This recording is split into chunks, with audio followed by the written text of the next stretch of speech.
Hello बच्चों, कैसे हैं आप लोग। आई होप आप लोग बहुत अच्छे होंगे और बहुत अच्छे से आप लोगों की तैयारी चल रहा होगा बच्चों। तो लास्ट क्लास जो था मैंने आपको लाइट चैप्टर का जो इंपॉर्टेंट एमसीक्यूज थे वो सभी मैंने आपके साथ डिस्कस किया था और साथ में उनका कॉन्सेप्ट भी करवाया था। अगर आपने वो लेक्चर नहीं देखा है तो चैनल पे विजिट करके प्लेलिस्ट सेक्शन को चेकआउट कर सकते हैं। इंटायर वीडियोस आपको मिल जाएगा, राइट। तो आज जो हम कवर करने वाले हैं एनएमएस फिजिक्स का जो है बच्चों, आपको वीवीआई क्वेश्चंस है, जो ऐसे क्वेश्चन आपको एग्जाम में देखने को मिल सकता है, या आप ये कह लीजिए कि अब फाइनल एग्जाम्स में आपके ये चैप्टर अगर आ रहे हैं तो इससे आपको क्वेश्चन टैली कर सकता है, या अगर आपके क्लास टेस्ट हो रहे हैं ना उसमें भी ये क्वेश्चन आपके हेल्पफुल रहेगा, या अगर आप कोई भी ऐसे कॉम्पिटिशन्स का तैयारी कर रहे हैं, जैसे आप जो हो गया साइंस का अगर ओलंपियाड्स आप दे रहे हैं तो वहां पे भी ऐसे क्वेश्चन देखने को मिलेगा, या कोई भी कॉम्पिटिशन्स एग्जाम दे रहे हैं ना तो ये क्वेश्चन आपके लिए रामबाण का तरह काम करेगा। ठीक है, तो चलिए देखते हैं। और चैप्टर जो है बच्चों आपको पता है फोर्स है, राइट। तो फोर्स से बहुत क्वेश्चन पूछे जाते हैं। सबसे पहले व्हाट इज द फोर्स। देखो आपको बच्चों क्या है, ये एमसीक्यूज कोई भी एग्जाम्स देते हैं ना, कोई भी कंपटीशन एग्जाम देते हैं तो आपको एमसीक्यूज देखने को मिलता ही है।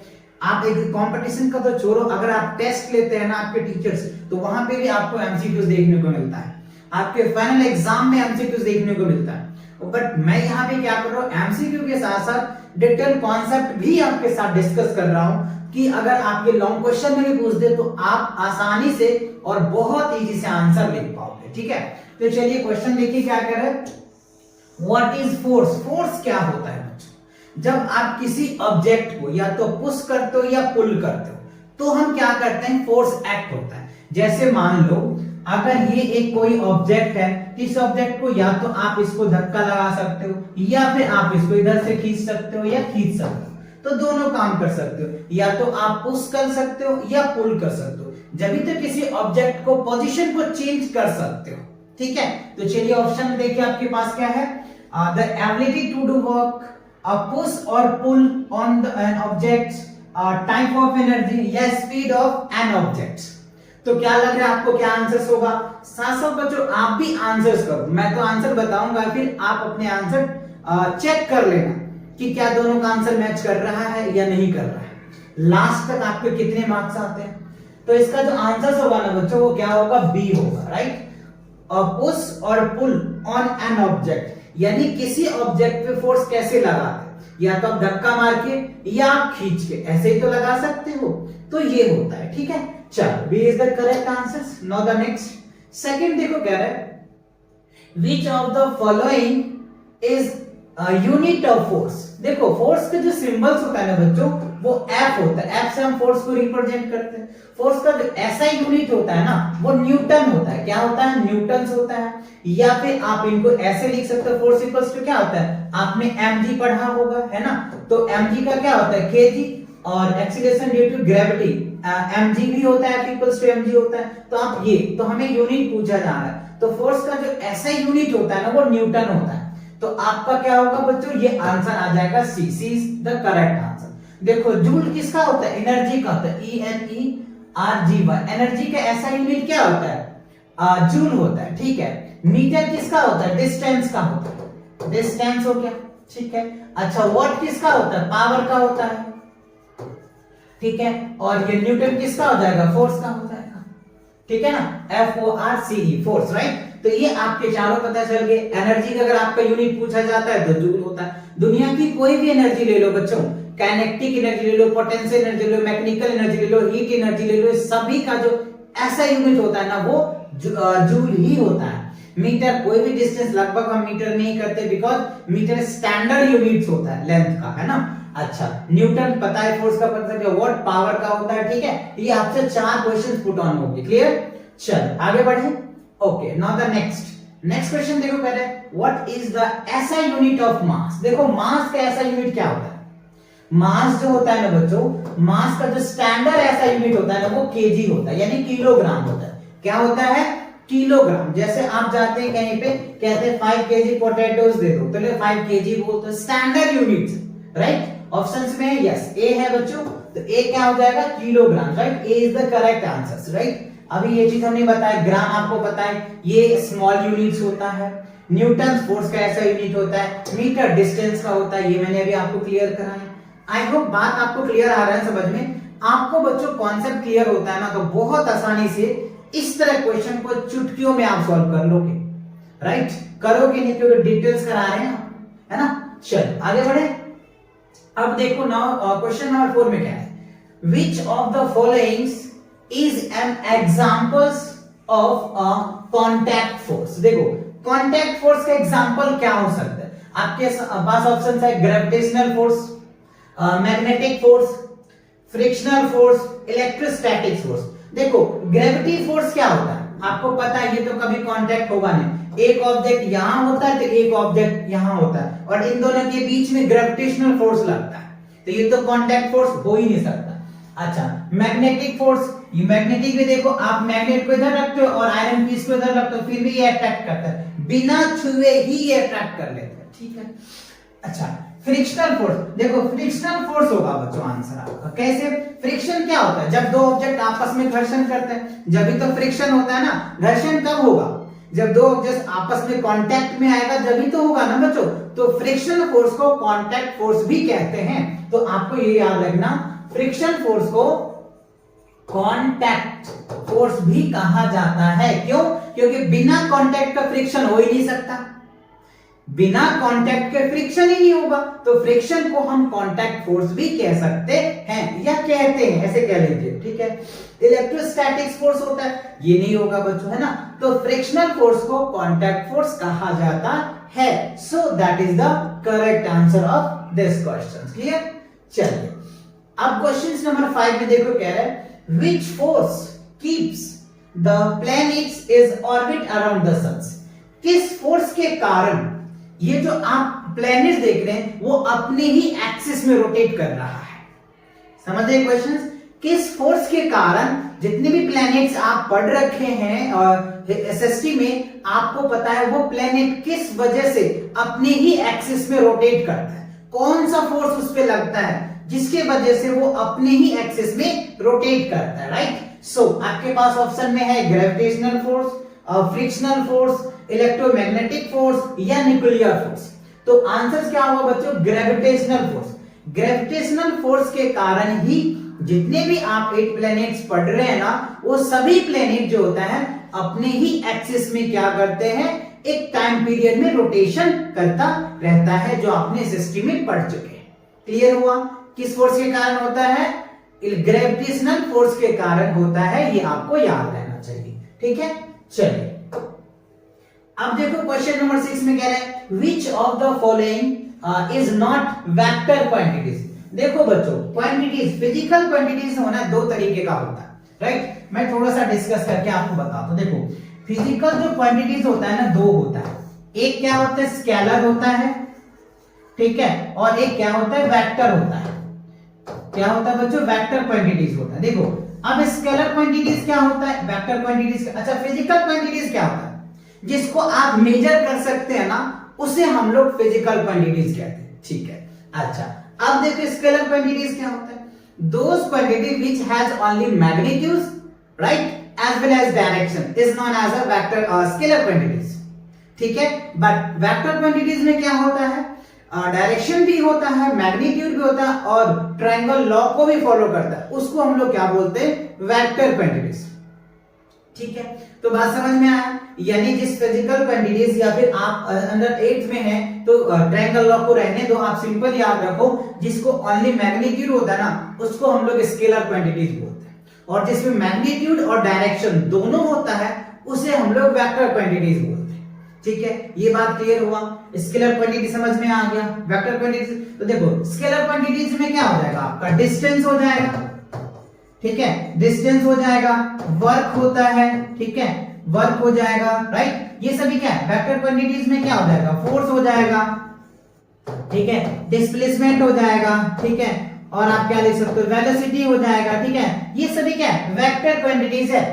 इसमें मैग्नीट्यूड भी होता है, डायरेक्शन भी होता है। ऑप्शन में देखो, अच्छा एक्सेलरेशन भी होता है, ठीक है, एक्सेलरेशन भी होगा। अच्छा तो इसमें कह रहे क्वेश्चंस में which of the following is not vector quantities? इसमें वेक्टर क्वांटिटीज नहीं है। कौन है?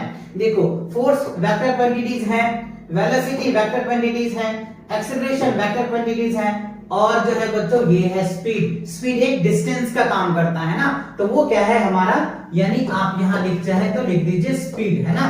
क्या होगा बच्चों? स्पीड। ये क्या? Scalar quantities. क्लियर हुआ? स्केलर क्वांटिटीज का कॉन्सेप्ट क्लियर हो गया, वेक्टर का क्लियर हो गया, फिजिकल क्वांटिटीज भी समझ में आ गया। 3 टॉपिक आपको समझ में आया एक ही क्वेश्चन के अंडर। क्लियर? चलो आगे बढ़ते हैं। नाउ नेक्स्ट क्वेश्चन देखो, कह रहा है the accelerations due to gravity, the acceleration due to gravity is the surface of the earth is। अच्छा, अर्थ के जो सरफेस पे एक्सेलरेशन ड्यू टू ग्रेविटी क्या होता है, यानी उसकी वैल्यू क्या होता है, जिसको बोलते हैं बच्चों हम लोग जी बोलते हैं। जी का क्या होता है? वैल्यू। वैसे देखा जाए तो जी की वैल्यू क्या होता है? 9.8 मीटर पर सेकेंड स्क्वायर। ये क्या होता है? वैल्यू होता है जी का अर्थ के surface.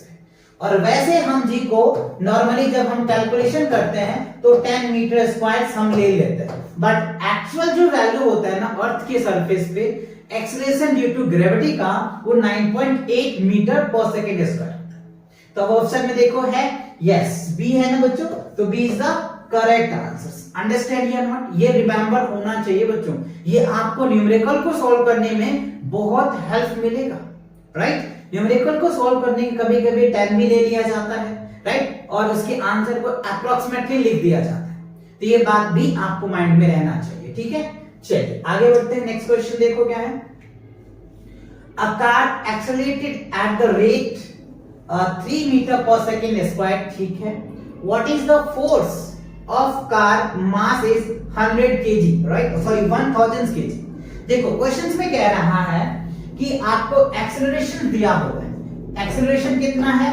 3 metre per second square, ठीक है, और मास यानी m जो है वो आपको दे रखा है 1000 kg, और हमसे कह रहा है कि फोर्स बताइए।